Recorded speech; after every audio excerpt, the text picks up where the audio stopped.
ఒక్క కన్ను ఉన్నందుకు ఈ అబ్బాయి తన అమ్మను ద్వేషించాడు. కాని చివర్లో తెలిసిన నిజం వింటే మీ కన్నీళ్లు ఆగవున్న. ఒక చిన్న గ్రామంలో శాంతి అనే అమ్మ ఉండేది. ఆమెకొక్క కన్ను మాత్రమే.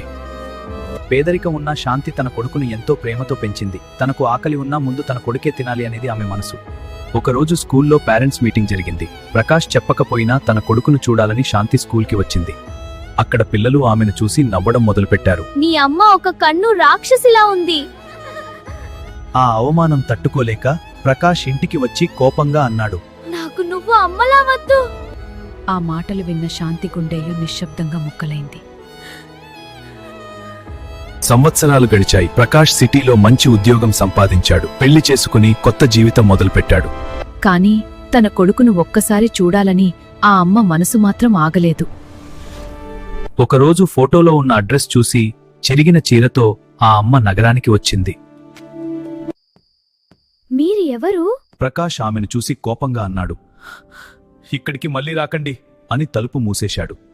ఆ అమ్మ ఒక్క మాట కూడా మాట్లాడలేదు. నిశ్శబ్దంగా తిరిగి వెళ్ళిపోయింది.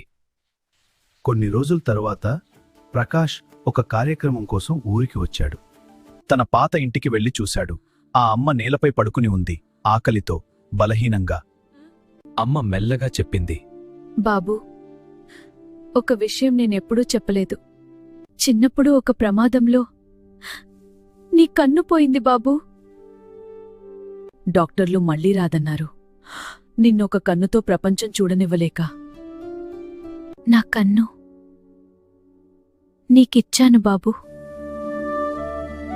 అది విన్న ప్రకాష్ గుండె పగిలేలా ఏడిచాడు. అమ్మ కాళ్ల మీద పడి ఏడిచాడు. కాని అప్పటికే అమ్మ ఈ లోకంలో లేదు. ఈ ప్రపంచంలో మనం అసహ్యించుకున్నా మనపై నిజమైన ప్రేమ చూపేది అమ్మ మాత్రమే. అమ్మ ఉన్నప్పుడే ఆమెను ప్రేమించండి.